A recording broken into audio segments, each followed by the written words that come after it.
Tudo bem? Boa noite.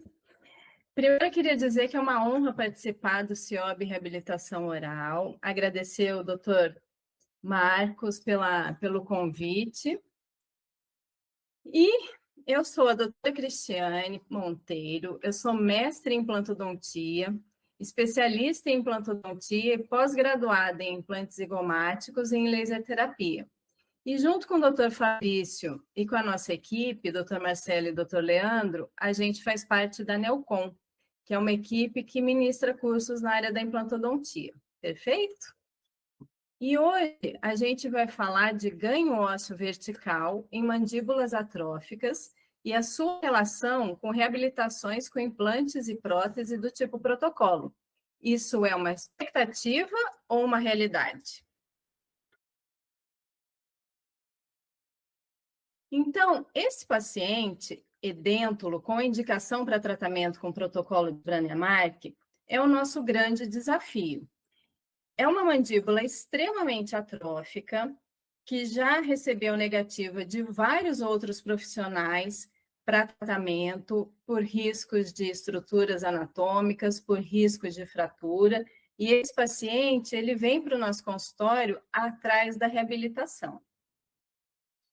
Então, as nossas limitações, elas são muito reais, pois as mandíbulas reabsorvidas, elas apresentam limitações significativas para os implantes pela perda óssea severa, tanto vertical quanto horizontal. E essa perda óssea ela é progressiva, reduz a área disponível para a ancoragem dos implantes, tanto em espessura quanto em altura.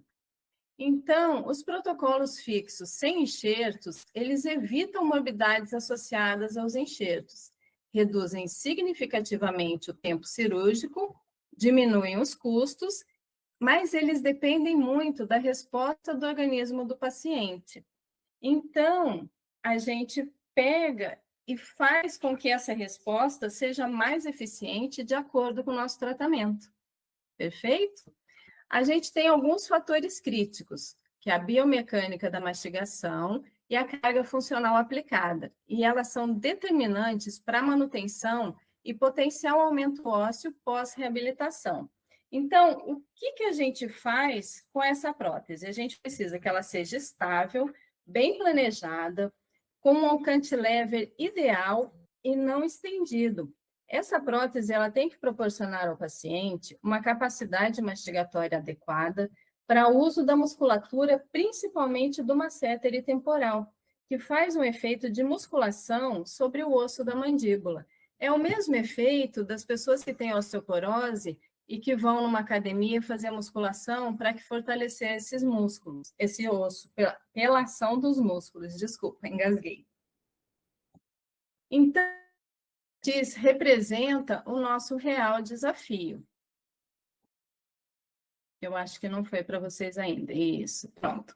É o nosso real desafio. Então, é uma mandíbula extremamente atrófica, com os forames emergindo na crista do rebordo e com alto risco de fratura.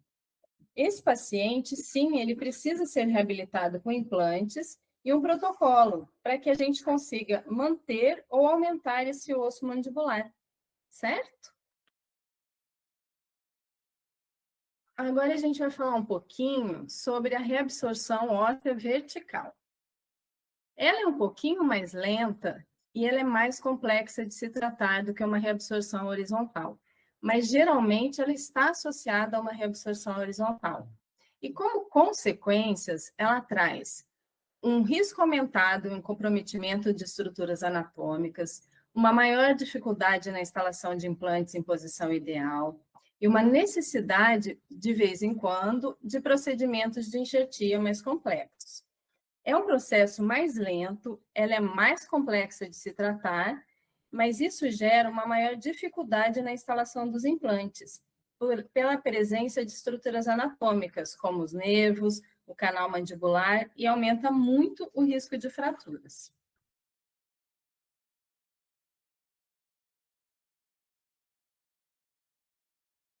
As deformações mandibulares na mandíbula, elas são mínimas, porém, clinicamente, elas são muito relevantes. elas são causadas por uma contração coordenada dos músculos masseter e temporal durante a mastigação, como nesse trabalho de Caggiano et al. De 2023, que é um trabalho muito recente, onde ele comprova isso, que o estímulo mecânico, ele ajuda muito nessa remodelação óssea.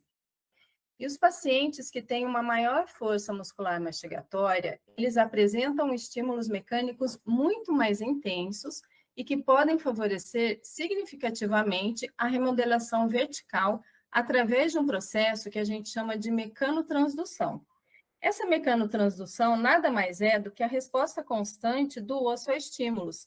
Então, quanto mais esse osso é estimulado, mais ele responde e mais ele se remodela. Eu vou falar um pouquinho para vocês sobre a biomecânica da mandíbula agora.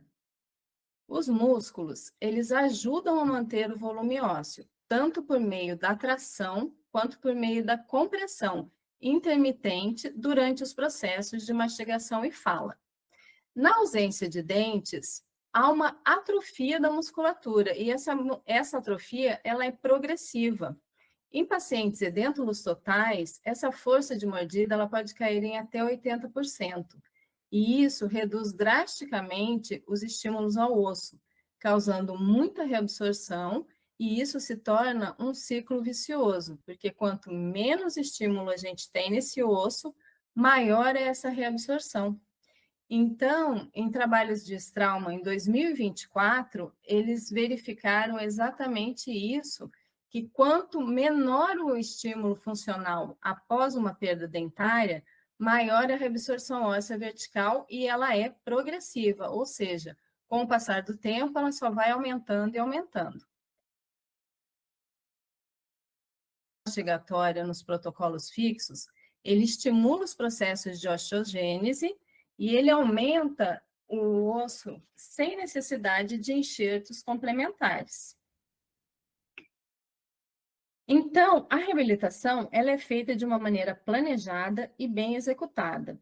O envio desses estímulos ao osso, ele é na proporção ideal, e isso é muito benéfico. E segundo Mizuno et al., num trabalho de 2023 em animais, ou seja, ratinhos, ele conseguiu demonstrar essa correlação entre a pressão muscular assimétrica e o crescimento o crescimento vertical em osso mandibular. E esse crescimento, ele é mensurável, ou seja, ele comprova que colocar uma musculatura em função novamente promove sim um crescimento ósseo vertical. E quais os benefícios clínicos de reabilitar um paciente com protocolo fixo e sem enxertos? É um menor custo operacional, é uma redução significativa do tempo total de tratamento para esse paciente, evita uma segunda cirurgia e a morbidade e a recuperação do pós-operatório. Então, não existe a necessidade de custo adicional de enxertos, o tempo de espera de enxertos, ele também não existe, diminui o valor desse procedimento tanto para a gente quanto para o paciente, e a recuperação desse paciente, ela é muito melhor, até pela não necessidade de uma nova intervenção cirúrgica. Então, quais são os requisitos essenciais para essa reabilitação? A gente precisa de um rebordo ósseo mínimo para a instalação dos implantes, podendo utilizar técnicas até de expansão óssea para otimizar essa largura, e a carga funcional ela tem que ser adequada e ela é essencial para o sucesso do aumento ósseo vertical progressivo.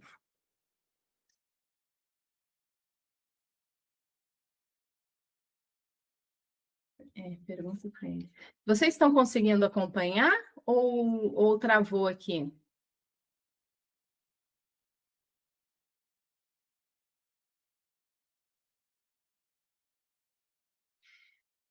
Está acompanhando? Então, tá joia.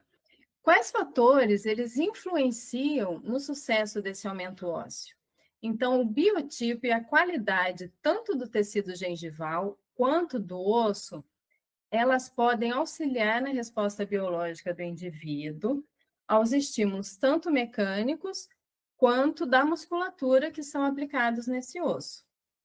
A força e o equilíbrio da musculatura motora, elas são fundamentais para a distribuição adequada das cargas funcionais, e a gente tem que controlar muito os fatores sistêmicos desse paciente. Então, todas as condições de saúde dele, se ele tem alguma comorbidade, a gente tem que eliminar hábitos nocivos. Então, se esse paciente é fumante, se esse paciente é não colaborativo, tudo isso a gente tem que tirar do cenário para que a gente consiga ter uma resposta melhor desse organismo e o nosso tratamento futuro seja mais eficiente. E se houver a possibilidade, uma avaliação tridimensional e um planejamento digital, eles otimizam o nosso trabalho, porque a gente consegue posicionar melhor esses implantes, distribuindo melhor as cargas, e a nossa prótese ela fica muito mais bem distribuída. Não adianta a gente fazer um tratamento perfeito se o paciente não for colaborativo, por exemplo, se ele não fizer higiene, se ele manter bastante sujeira ali perto dos implantes, o nosso tratamento ele é comprometido por isso. Então, quais são as nossas estratégias para a gente maximizar a carga funcional positiva protética? Então, essa prótese ela tem que favorecer a distribuição equilibrada e fisiológica. A gente precisa fazer um fortalecimento muscular desse paciente. Então, exercícios de musculatura são bem indicados, inclusive a alimentação, até a... Tudo isso a gente indica para que essa musculatura paralisada ou sem atividade, ela comece a se fortalecer novamente, porque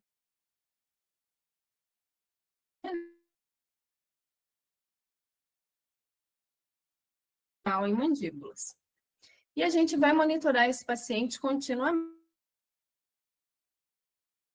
para que a gente avalie se essa remodelação ela está ou não acontecendo. E na aplicação clínica atual, os nossos protocolos fixos sem enxertos, eles podem ser indicados com muita segurança e em casos criteriosamente selecionados, onde a gente tem um estímulo funcional adequado e condições anatômicas favoráveis. Então, hoje em dia, a gente consegue reabilitar mandíbulas, inclusive em casos de extrema atrofia óssea, com implantes extracurtos. Se a gente fizer a indicação de um protocolo fixo, mesmo com implantes extracurtos, a gente consegue sim reabilitar esse paciente. Existe uma necessidade de estudos contínuos. Então, assim, apesar da gente saber que é um tratamento que funciona, que dá certo e que tem uma boa expectativa, a gente tem que acompanhar esse paciente praticamente de vitalício, porque assim a gente consegue verificar se esse aumento ósseo ele se mantém e se o nosso tratamento foi efetivo. E o desenvolvimento das técnicas, elas potencializam a resposta ósseo-funcional. O próximo horizonte da implantodontia, porque a gente busca devolver ao paciente aquilo que ele perdeu, tanto em função, quanto em estética e quanto em qualidade e quantidade óssea. Então, agora eu vou falar um pouquinho para vocês sobre casos clínicos. Para que a gente consiga reabilitar um paciente com protocolos e com implantes numa maxila ou numa mandíbula extremamente atrófica, a gente precisa de um diagnóstico inicial. Então, esse paciente, ele tem que ter uma atrofia moderada ou severa, e aí ele vai ser um candidato ideal para um protocolo fixo, mas a gente não quer que ele tenha necessidade de enxertos.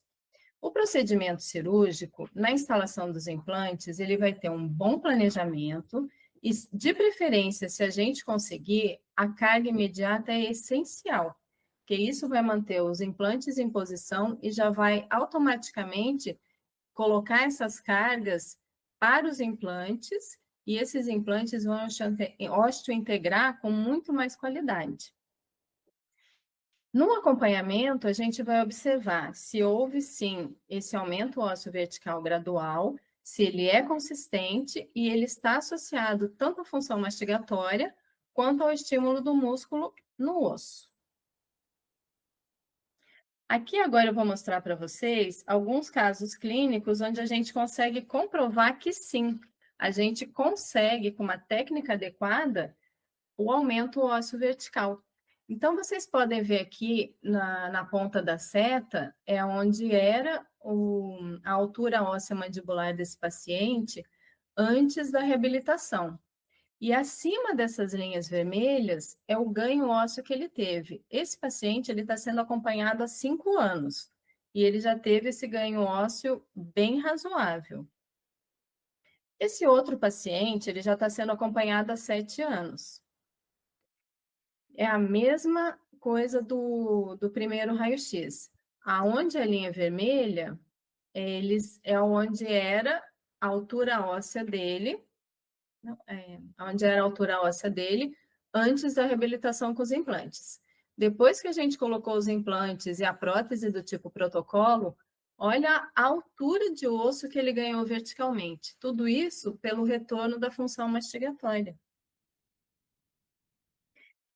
Esse outro paciente aqui é muito interessante, porque a gente consegue ver, inclusive, a emergência dos forames mentuais. Nesse primeiro raio-x, olha como que a altura da crista óssea dele é muito próxima da emergência dos forames mentuais. E depois, esse aqui já está sendo acompanhado há uns 10 anos. Depois de 10 anos de acompanhamento, olha a diferença de altura óssea vertical que a gente conseguiu com essa reabilitação com protocolos. Devolveu a função navigatória para ele, devolveu força de masséter e temporal. Isso tudo gera o estímulo no osso para que realmente ele cresça em altura. É muito interessante e, assim, é fantástico a gente ver que a gente realmente consegue.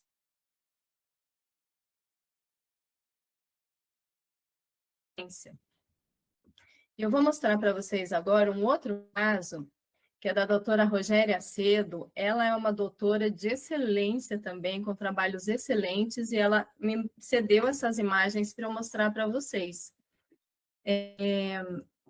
Ela vai publicar um artigo sobre isso, porque ela está acompanhando esse paciente há um pouquinho mais de 10 anos, mas o resultado que ela teve é absurdo de ganho ósseo. Então, vocês podem ver aqui no primeiro raio-x a distância entre o final do cantilever do protocolo desse paciente até a mandíbula dela é extremamente atrófica, com sério risco aqui de fratura. E mesmo no implante aqui, ele estava bem acima do osso, eles não quiseram fazer bicorticalização com risco de quebra e tudo. E após esse acompanhamento de tantos anos, olha como ela teve ganho tanto entre implantes, que ficou muito alto aqui, já chegou na borda do implante mesmo, e olha como o osso em altura, ele praticamente encostou no lever do protocolo, no final da barra, na verdade. Então, assim, são resultados incríveis que a gente consegue. Todo mundo que usa uma técnica adequada, que planeja direitinho, que cuida desse paciente, que o paciente colabora, vem fazer as manutenções e tudo, são excelentes os resultados. Então, a conclusão que a gente chega é que a gente precisa sempre de fatores biomecânicos, de uma integração clínica e de uma perspectiva futura. Então, a força muscular e a carga funcional, elas são determinantes para um aumento ósseo vertical em mandíbulas reabilitadas com protocolo fixo e sem o uso de enxertos. O entendimento biomecânico profundo e a aplicação clínica integrada, elas promovem reabilitações mais seguras, eficazes e menos invasivas para os pacientes. E o futuro da implantodontia passa por uma harmonização entre a biomecânica, a biologia óssea e a tecnologia avançada. Então, a mensagem que eu queria deixar para vocês hoje é de que com um bom planejamento, uma boa execução de cirurgia e prótese e uma boa colaboração do paciente, nós conseguimos resultados incríveis quando se trata de ganho ósseo fisiológico e mandíbulas atróficas. E agora eu vou passar para vocês a palavra para o Dr. Fabrício, que é um profissional de excelência e ele vai conversar com vocês sobre remodelação óssea. Queria agradecer a todos pela presença e mais tarde, depois da palestra dele, aí a gente volta.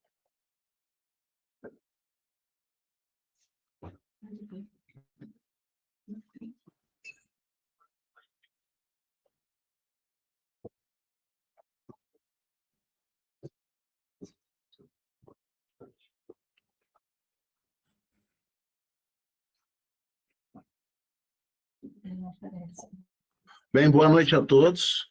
Antes de começar aqui a apresentação, gostaria de me apresentar. Eu sou o Dr. Fabrício Monteiro. Eu sou mestre em odontologia. Sou mestre em prótese dentária, sou especialista em implantodontia, sou pós-graduado em implantes zigomáticos e coordeno alguns cursos de especialização, de atualização e de imersão na área da implantodontia. Gostaria de aqui estar fazendo os agradecimentos, agradecer ao Dr. Marcos Crespaldi. A gente já tem uma parceria, né, desde 2017 nos cursos de especialização.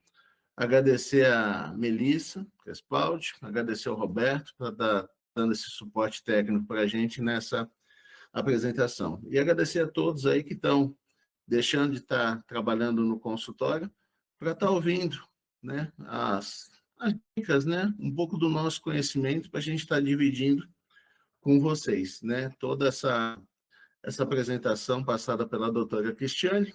Eu vou agora passar para vocês os fundamentos biológicos dessa remodelação óssea que a gente consegue com esse tipo, né, de reabilitação, que junta essas duas especialidades, tanto a prótese dentária quanto a implantodontia. Bem, os fundamentos biológicos da remodelação óssea, eles são todos baseados inicialmente na lei de Wolff, que foi descrita no século XIX, mais especificamente no ano de 1892, né? Onde o cirurgião alemão Julius Wolff, ele descreve que todo tipo de tecido ósseo, ele se adapta às cargas mecânicas que ele vai receber ao longo do tempo. Ou seja, de acordo com a exigência mecânica deste tecido ósseo, você é capaz de se adaptar de maneira que, à medida que ele é solicitado, com maior intensidade, ele vai se tornar um osso mais forte, onde a gente tem não só o aumento da densidade do osso, mas também crescimento ósseo, aumento da cortical óssea. E na outra ponta, quando esse osso não é estimulado, né, quando ele fica sob a ação de um hipoestímulo, né, uma hipossuficiência de estímulos, esse osso tende a se tornar mais fraco. Tá? Então, de uma maneira bem simples de explicar isso, fazendo uma analogia com o próprio músculo, quanto mais você exercita, aplica força aos ossos, né, seja caminhando, correndo ou fazendo musculação, levantamento de peso, esse tecido ósseo vai se remodelar, aumentando a sua densidade e resistência. Fica mais frágil. Quem nunca viu lutador chutando uma árvore, né? Aquilo ali é real. Aquilo leva a essa exigência mecânica maior, e esse osso daquele lutador ele vai se tornar cada vez mais forte e mais resistente perante a exigência mecânica. Bem, no caminho da lei de Wolff, né, complementando a lei de Wolff, um outro cirurgião que estudou muito a lei de Wolff, né, o Frost, ele adaptou a lei de Wolff, né? O que o Harold Frost dizia? Ele descreveu de uma maneira quantitativa como, né, esse osso vai responder aos diferentes níveis de estímulos mecânicos. Ou seja, qual a força que deve ser aplicada e esta força de que maneira o osso vai responder a este estímulo, né? Então, ele mostra que, dependendo da magnitude dessas cargas que o osso é submetido, esse osso poderá ser reabsorvido, ele pode se manter, ou mesmo ele pode aumentar a sua massa. Eu vou um pouquinho mais lento, porque eu estou vendo que está tendo um delay aqui do que eu estou vendo aqui na frente do computador e o que está chegando para vocês, tá bom? Então, simplificando, né, e colocando as duas leis lado a lado, a lei de Wolff dizia o quê? Que o osso se adapta em relação à carga a qual é aplicada. E a lei de Frost explica como e quanto ela se adapta, né? Detalhando os limites entre a falta de estímulo, o estímulo ideal e o excesso prejudicial. Então, aqui, Frost, ele descreve 4 zonas, né? Dentro da sua lei. Então, a gente tem uma lei de desuso, né? Onde as cargas que são aplicadas no osso são muito baixas, e o osso não é capaz de nem manter a massa óssea. A gente tem uma perda óssea.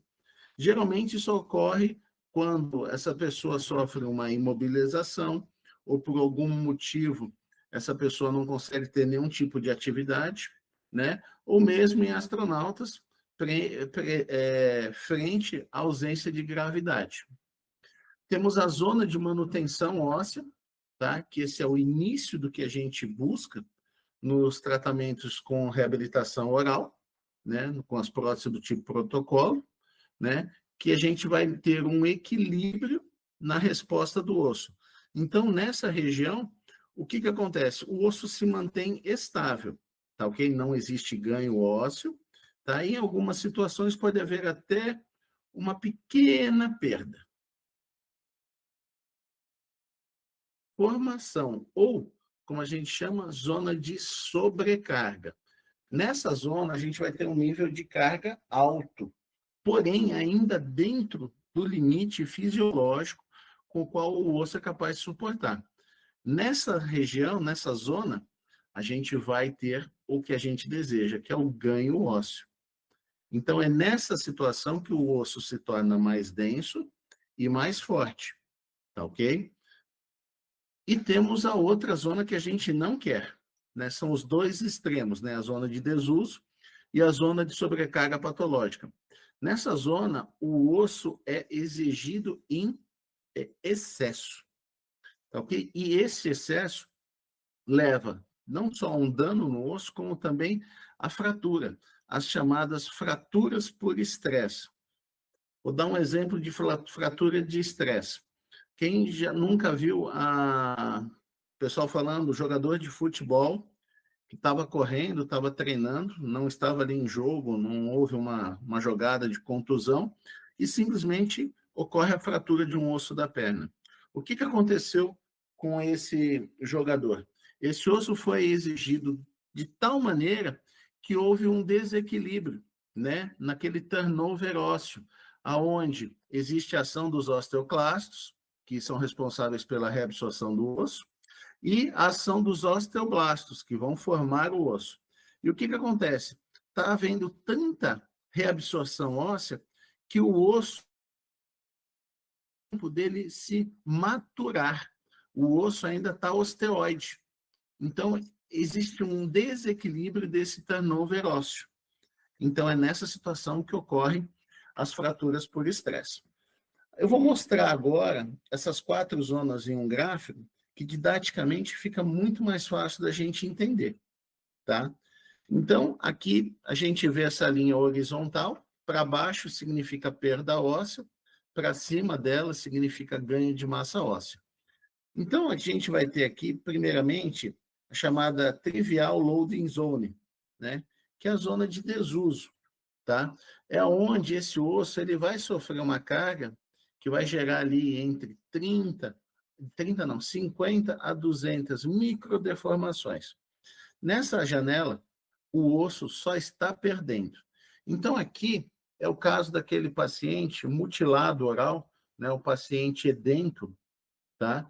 Que com as suas próteses totais, ele tem uma perda de função mastigatória na casa ali de 80%.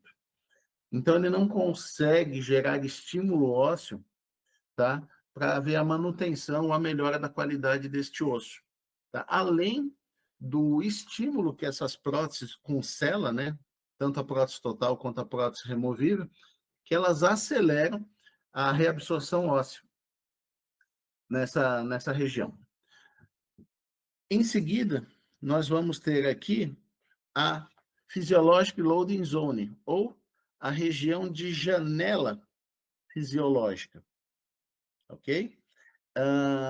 Essa janela óssea, ela está em forças, né, aplicadas ao tecido ósseo entre 200 microdeformações, tá? Até 2.000, 3.000 microdeformações, dependendo do autor, né, que ele descreve. Nessa situação, desculpa, não ocorre ganho de massa óssea, tá? Nem de densidade óssea, tá? É aquela situação onde simplesmente existe o equilíbrio. Então, o osso é mantido. Na sequência, vem a zona de sobrecarga, que é a de overload zone, tá ok? Esta é a zona que nós, reabilitadores com a prótese do tipo protocolo, queremos estar, tá ok? Porque a gente tem um estímulo sobre o osso, que vai estar ali na casa das 3.000 microdeformações até 4.000 microdeformações. Então, quando a gente consegue atingir esse nível de transmissão de forças, tá? Para a estrutura óssea, a gente consegue o aumento da densidade óssea e aumento vertical ósseo também. E como eu disse anteriormente, na outra ponta que a gente não quer, né, é superar esse limite fisiológico do osso por deformações, porque essa zona ela passa a ser perigosa porque ela leva justamente às fraturas espontâneas, né, da estrutura óssea. Então, esse gráfico, de uma maneira assim muito didática, ele consegue mostrar para a pessoa, né, como é que funciona o nosso tecido ósseo e como o tecido ósseo responde às diferentes tensões, os diferentes carregamentos, tá? Que eles podem ser submetidos, tá? Vou apresentar aqui alguns artigos que eles ajudam a demonstrar e comprovar, né, a atuação, né, como é que a gente tira toda essa teoria do fundamento da remodelação óssea e a gente consegue trazer isso para dentro do nosso consultório, dos nossos tratamentos. Tá? Então, esse trabalho aqui ele fala sobre o comportamento ósseo de mandíbulas atróficas edêntulas depois da reabilitação com prótese do tipo protocolo de Brånemark, que foram submetidas à carga imediata. Tá? É um estudo de curta duração que foi avaliado radiograficamente e tomograficamente. Então, nesse estudo, eles selecionaram 15 pacientes saudáveis, não tinha nenhum tipo de comorbidade, tá? Todos os pacientes receberam 5 implantes do tipo do hexágono externo na região entre os forames mentuais. Todos esses pacientes foram tratados com próteses imediatas num período de até 72 horas e todos eles tinham como próteses, né, antagonistas, próteses do tipo total, ok? Essas próteses que foram feitas o carregamento imediato, tá? Haviam as próteses com barras metálicas fundidas e também haviam próteses do tipo temporárias, com o que a gente chama de barras distais, né, que ajudam ali a evitar fraturas na região do cantilever dessa prótese. Esses pacientes foram classificados e divididos em 2 grupos, seguindo a classificação de Coward e Howard, né? O grupo 1, esses pacientes apresentavam atrofia severa da mandíbula, e o grupo 2 apresentava uma atrofia um pouco menor, mas já moderada. E todos esses pacientes foram acompanhados por 8 meses. Bem, a conclusão que os autores chegaram nesse trabalho é que não foram observadas perdas ósseas nas regiões posteriores em nenhum dos 15 pacientes, e foi observado aumentos ósseos verticais estatisticamente significativos. Tá? Às vezes, quando a gente vai fazer um estudo clínico, né, a gente vê nos resultados melhoras, diferenças, mas às vezes essas melhoras, essas diferenças não são estatisticamente significativas. Então, quando a gente observa que houve essa diferença e ela foi significativamente, estatisticamente perceptível, isso realmente é muito bom para o trabalho, né, para a relevância desse trabalho. Então, como é que eles fizeram esse trabalho para ver este ganho ósseo? Então, eles pegaram as radiografias, então vocês podem ver, acompanhando a imagem do lado esquerdo em cima, eles traçaram uma linha no longo eixo do implante mais distal, e aí eles criaram um traçado perpendicular a essa linha, e as 3 setinhas verdes, elas marcam as distâncias, né? 5 milímetros, 10 milímetros e 15 milímetros, que corresponde à extensão do cantilever. E aí foram feitas as medições no tempo zero, inicial, né, da cirurgia, e após 8 meses. Dessa maneira, os autores conseguiram confirmar, né, que devolvendo a função mastigatória para este paciente, tirando esse paciente de uma hipofunção mastigatória, esses músculos agindo, né, tendo função sobre o tecido ósseo, ganharam mais potência, os músculos ficaram mais fortes. E esses mesmos músculos que são responsáveis pelos movimentos da mastigação foram capazes de transmitir mais forças para essa prótese, para esse conjunto prótese-implante, que gerou não só a manutenção do tecido ósseo, mas também como um ganho ósseo vertical nessas mandíbulas. Aqui um outro trabalho, que é um estudo em ratos, tá?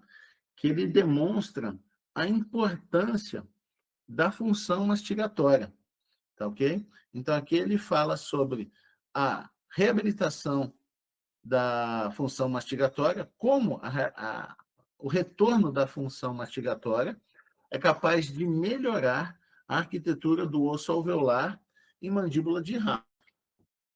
Então, nesse trabalho, o que os autores observaram? Confirmaram a hipótese de um efeito muito importante da reabilitação da função mastigatória em relação ao osso alveolar. Eles perceberam que, quando devolviam a função mastigatória, esse osso alveolar sofria alterações, né, de melhora de densidade óssea. Tá? Ocorre uma adaptação significativa nesse processo alveolar, tá ok? Devido a esse novo ambiente funcional mastigatório, né, que começa a exercer uma potência de força maior, tá? Essa arquitetura do osso melhora, tá? Após a reabilitação funcional dos ratinhos, tá bom? Embora, primeiro eles criam um problema, né? Eles levam o rato a uma situação de mastigatória, tá ok? Para depois reabilitar nos ratos. E mesmo melhorando, olha como isso é importante, mesmo eles devolvendo essa função mastigatória, o que foi perdido não foi recuperado, tá? Pelo menos durante este período de estudo. Então, daí a importância da gente não demorar muito, ok? Em atuar no tratamento dos nossos pacientes, tá ok? Quando a gente extrapola o que ocorreu nos ratos para os seres humanos, né, a gente verifica que após a reabilitação da função mastigatória, seja ela feita através de uma cirurgia ortognática ou de uma restauração com protética com implantes, é de se esperar uma melhora na quantidade e na qualidade desse osso alveolar. Então, a importância da gente estar intervindo nesses nossos pacientes o mais rápido possível, tá? Para que esse paciente não venha a sofrer com grandes remodelações, grandes perdas ósseas, tá? Por tempo de falta de um tratamento adequado, tratamento reabilitador adequado para eles. Bem, um outro trabalho, tá? Que fala sobre o crescimento mandibular, tá? Após restauração, tratamento com implantes, né? Se a gente pode aplicar a lei de Wolff à absorção da crista óssea residual dos nossos pacientes. Esse é um trabalho fantástico que mostra assim várias detalhes muito interessantes, o cuidado dos pesquisadores e os resultados obtidos por eles, tá ok? Então, já é um trabalho de, vamos dizer assim, não é um follow-up, um acompanhamento gigante, que seria o ideal 10 anos, mas é um trabalho que já apresenta um acompanhamento de 4 anos, tá? O que já é um bom trabalho, tá ok? É um trabalho que foi realizado em cima de 60 pacientes, também saudáveis, né? Isso é importante, onde cada um desses pacientes foram reabilitados com próteses tipo protocolo, suportadas por 5 ou até mesmo 6 implantes do tipo do hexágono externo, instalados entre os foramens mentuais. Diferente do outro trabalho que eu apresentei antes, esse trabalho, todos os pacientes foram reabilitados com a técnica da carga tardia, ou seja, as próteses foram apenas instaladas depois de 4 meses da instalação dos implantes. Todos os pacientes também foram classificados de acordo com o nível de reabsorção óssea, tá? Seguindo a classificação de Calwood e Howell, tá? Eles foram classificados como classe 5 e classe 6. E a classe 5 já não é uma situação ideal, onde o paciente apresenta um rebordo plano, flat, né? Com altura e largura óssea inadequada para a instalação de implantes dentários. E o caso dos pacientes classe 6 é onde já ocorre depressão do rebordo ósseo, inclusive com a reabsorção do osso basal evidente, tá? A nossa mandíbula, basicamente, ela é composta por 2 tipos de osso, vamos dizer assim. Nós temos o osso alveolar e o osso basal. O osso basal é o que dá a forma do osso, no caso da mandíbula. E o osso alveolar, como o próprio nome diz, né, alvéolo vem do alvéolo dentário. Então, o nosso corpo, quando a gente perde o elemento dentário, o que acontece? Ele pensa assim, não tem mais dente, não preciso mais desse osso. Fisiologicamente, o organismo começa a reabsorver esse osso. E aí o paciente usa lá uma prótese removível, depois passa por uma prótese total e o estímulo dessas próteses em célula aceleram a perda óssea. Então, já é aquele paciente onde praticamente a estrutura que sobrou é de apenas do que dá o formato da mandíbula, uma condição bastante desfavorável, né? Mas que necessita da intervenção nossa do cirurgião dentista. Então, aqui, o que a gente vê aqui na imagem do lado esquerdo, eles fizeram 4 marcações, né, que seriam referentes à distância de 5, de 10, de 15 e de 20 milímetros. A extensão dos cantilevers nesse trabalho a 20 milímetros. E eles sempre tiveram cuidado de, quando fosse fazer as imagens, que aparecesse o implante mais distal. Isso até para, como é que eu vou falar? Gabaritar, vamos dizer assim, né? Para conseguir, se houver alguma variação devido à ampliação da imagem, eles sabendo o tamanho do implante, eles conseguiriam calibrar, vamos dizer assim, as medições. Uma outra observação muito importante e que mais para frente vai ser bastante interessante da gente falar é o cuidado que eles tiveram em relação à higienização das próteses. Está na foto do lado esquerdo inferior, onde os autores tiveram cuidado de afastar a base da estrutura metálica 2 milímetros do rebordo, criando um espaço para que o paciente conseguisse exercer de maneira mais fácil a higienização sob, né, essa prótese do tipo protocolo. E vai acontecer um negócio muito interessante que foi observado nesse trabalho. Vamos chegar lá. Bem, oi.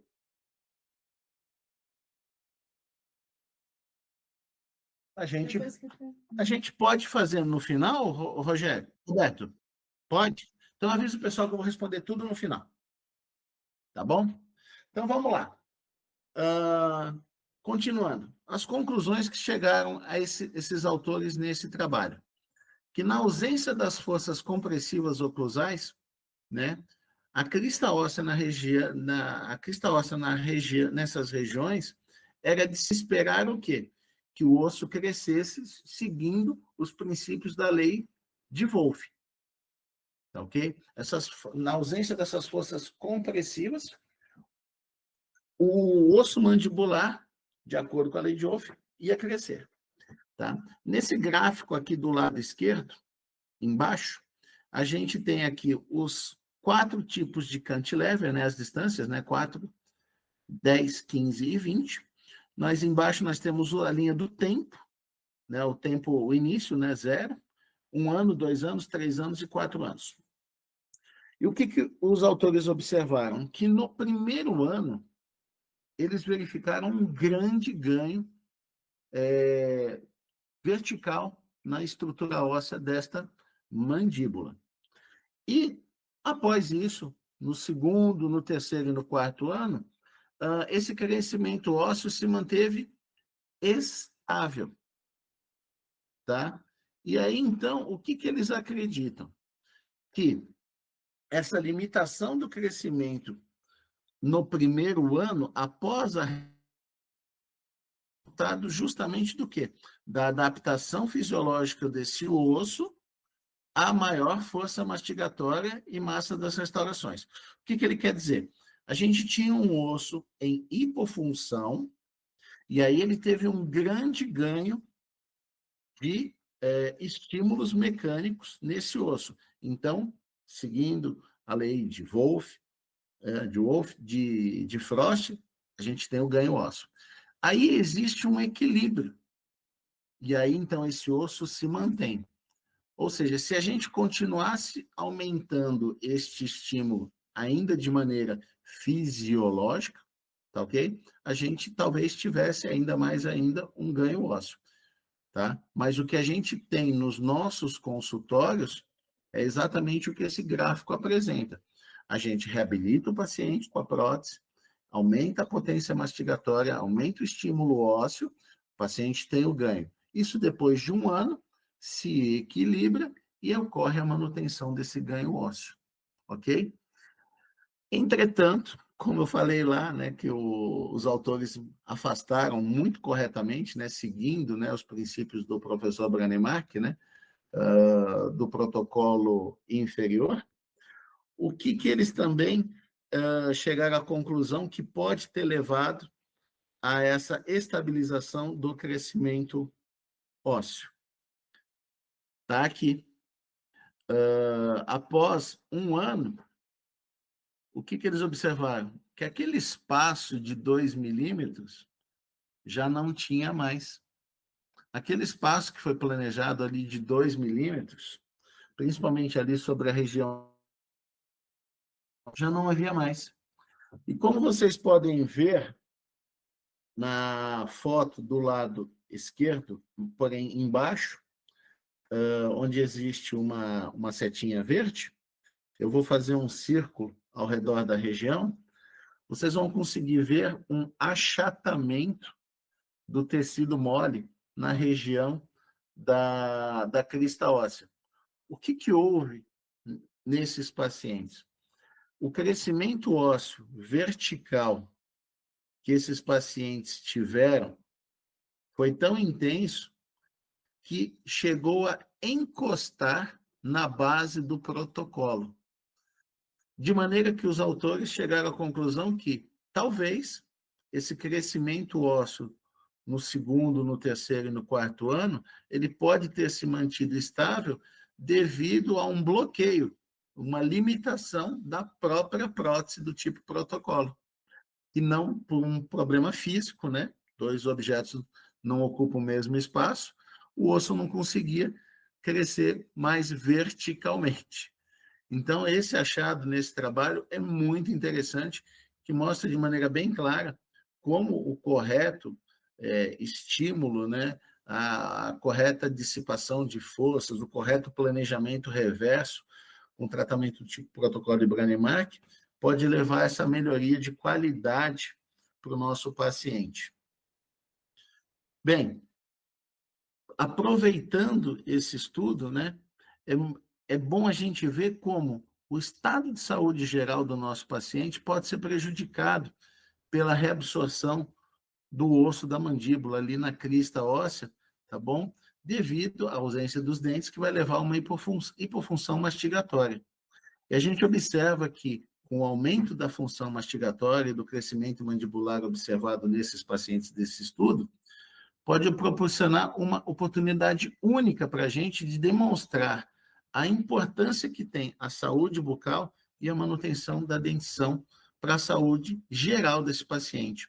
Apesar da gente trabalhar nessa parte de reabilitação, de grandes reabilitações orais, muitas vezes com os implantes dentários, a gente consegue ver como é importante a gente estar preservando os elementos dentários desse nosso paciente, tá? Para justamente ocorrer a transmissão correta de forças, ter a manutenção dos tecidos ósseos, e quando isso não é possível, quando esse paciente já chega ao nosso consultório numa condição crítica, né, a gente tem que intervir de maneira rápida, né, o mais rápido possível para recuperar, devolver essa condição de saúde geral do paciente.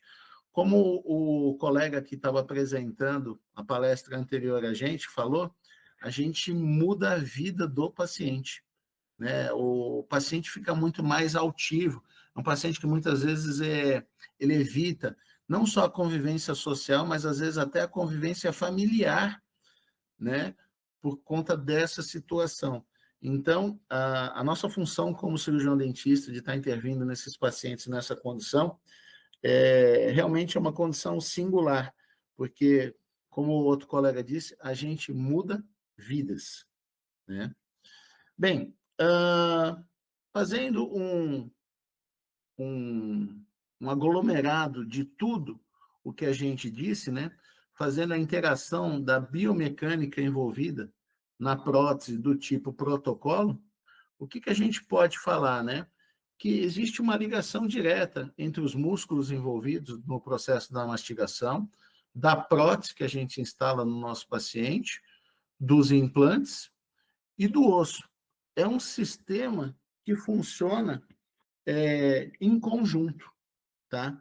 Os nossos músculos vão gerar a força, seja ela diretamente sobre a estrutura óssea, que é extremamente importante, e quando a gente devolve devolve a reabilitação oral desse paciente, que o paciente consegue aumentar a potência mastigatória, né? Essa força também é transmitida para os implantes dentários. Essa força transmitida para os implantes dentários vai ser capaz de manter, quando houver o osso alveolar, tá? E quando não houver, só tiver o osso basal, ele consegue melhorar a condição também desse osso basal, né? Então, por isso a importância dos implantes, do correto planejamento dos implantes, da correta distribuição desses implantes. Com tudo isso, o nosso osso vai responder com uma remodelação adaptiva, mantendo ou mesmo até melhorando densidade e volume ósseo. A qualidade dessa transmissão vai depender especificamente do quê? Do planejamento reverso. tá? É como se fosse um mantra para a gente na implantodontia. Planejamento reverso, a gente planeja a prótese, para depois planejar a cirurgia do implante. O planejamento protético, eu diria que ele é tanto quanto importante, né, o mais importante até do que a instalação dos implantes. Então, a gente tem que levar em conta o número dos implantes, o posicionamento desses implantes, muito importante, a passividade das estruturas metálicas da prótese. A prótese tem que ser absurdamente passiva. Daí a importância da observação clínica nossa e de a gente trabalhar com laboratórios de excelência. Contato oclusal equilibrado. Oclusão é tudo para a gente. Oclusão é tudo. E o nível e simetria da forma muscular, né, do nosso paciente. Bem, então a gente pode estar concluindo a nossa aula dizendo que essa prótese do tipo protocolo, ela vai restabelecer toda a função mastigatória do nosso paciente de maneira eficaz. Ela devolve ali entre 70% e 90% da função mastigatória de um paciente totalmente dentado, tá ok? Essa prótese vai levar à recuperação progressiva da atividade muscular, tá? Isso demora ali entre 6 meses a 12 meses, para a gente estar devolvendo aí em até 80% da atividade muscular, tudo isso comparado a um paciente dentado, tá ok? A transmissão controlada das cargas oclusais a todo este conjunto, prótese, implante e osso, e o estímulo mecânico positivo sobre o osso basal, que vai promover a manutenção estrutural e funcional desta mandíbula do nosso paciente. Oi, você me dá 3 minutinhos para aqui entrar nas dúvidas? 2 minutinhos. Então tá bom, pode falar. Tá ok, tá ok.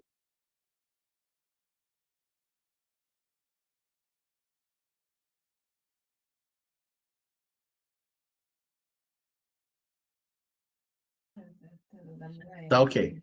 Então vamos lá. Rayane, essa pergunta eu acho que você chegou à apresentação da doutora Cristiane, tá ok?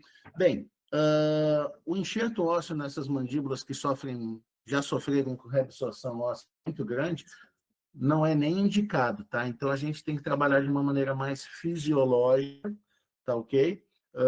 Então, quando a gente vai fazer esse tratamento de uma maneira mais fisiológica, o que a gente vai buscar? Tá? Devolver a dimensão vertical do nosso paciente, tá ok? Porque tudo isso vai estar contido dentro do planejamento reverso, tá? Então, é uma junção de várias coisas. Tá? Devolver a dimensão vertical, reabilitar o arco, né, no caso da mandíbula, e o arco antagonista, tá? Dentes com cúspides mais zeradas, tá? Porque as cúspides dos dentes, eles têm inclinações. Trabalhar com a barra, como eu disse, passiva, tá ok? Acompanhar muito de perto esse paciente.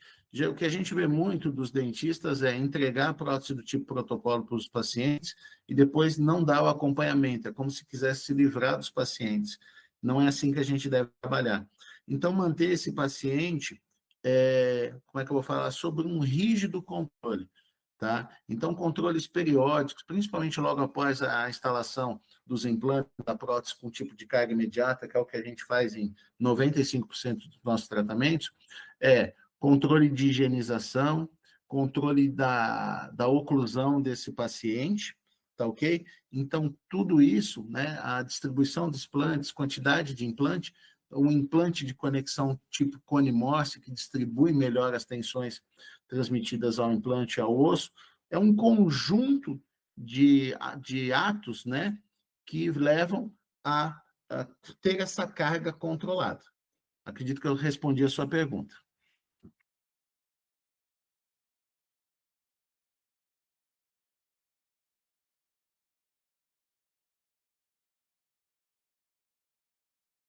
Então, vamos lá. Paulo, Você perguntou aqui, então, se estiver bem adaptado, não ocorre a salsarização pera-implantar? Bem, Paulo, são duas coisas diferentes, tá ok?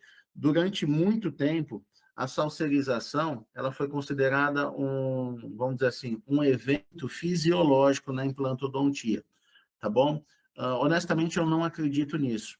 O grande fator que leva à salsarização na região da plataforma dos implantes é a presença de micromovimentação entre o implante dentário e o mini pilar cônico, ou mini pilar, ou o munhão, ou mesmo a úcula. Tá? Daí a importância de nós trabalharmos com conexões do tipo cone-morse. Tá ok? O cone-morse existe um imbricamento friccional, não existe essa liberdade rotacional. Para dar números para você, tá? Quando a gente trabalha, isso é dado estatístico de trabalho, tá? Não são números meus. Quando a gente tem um implante de hexágono externo, em aproximadamente 94, 95% desses implantes, a gente sofre salsarização, tá ok? Em 5, 5,5% não. E no caso dos implantes cone-morse, 95,5%, 95% dos casos tratados com implante tipo cone-morse, não temos a salsarização devido à ausência dessa liberdade rotacional entre o componente e o implante, tá ok? Agora, pode ocorrer salsarização em implantes do tipo cone-morse. Geralmente, isso aí ocorre durante a curva de aprendizado, quando a pessoa trabalha com implante cone-morse. O implante cone-morse é um implante que tem que ser instalado infraoclusal, abaixo da linha da crista óssea.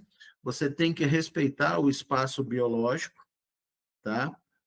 Se você não respeitar o espaço biológico, é como a gente brinca, o que a gente não faz, o corpo faz. Você vai ter uma salsarização. Então, vamos lá. A salsarização não está ligada diretamente à adaptação da prótese sobre o componente. A salsarização está ligada à conexão do seu implante. E quando a prótese não está bem adaptada, você vai levar a uma transmissão de forças desfavoráveis a esse conjunto. E aí você não vai ter o benefício desse ganho ósseo. Tá bom? Então, vou me despedir agora de vocês. Está aqui só mostrando a imagem que a doutora Cristiane apresentou previamente. A gente adora ver esses casos, né? Como a gente sai dessa situação bastante ruim de um paciente e consegue devolver isso para ele. Tá ok? Quero agradecer mais uma vez a presença de todos aí que estão ouvindo a gente, a oportunidade dada pela FAIP, pelo Dr. Marcos, tá? E a gente está aqui à disposição. Aqui nós temos o nosso Instagram. Se alguém tiver alguma pergunta, alguma dúvida, quiser mandar para a gente vai ter prazer em estar respondendo isso para vocês. E aqui, complementando, a gente tem aqui algumas referências. Se alguém quiser estar pegando essas referências, tá? Além das já citadas nos slides, pode estar dando uma olhadinha. Tá? É sempre bom estar dando uma atualizada nos nossos conceitos, né? Às vezes são coisas que a gente não está acostumado a ouvir, mas é muito importante a gente estar correndo atrás dessas informações, tá bom? Gente, muito obrigado pela atenção de vocês. Uma boa noite e um bom congresso para todos vocês.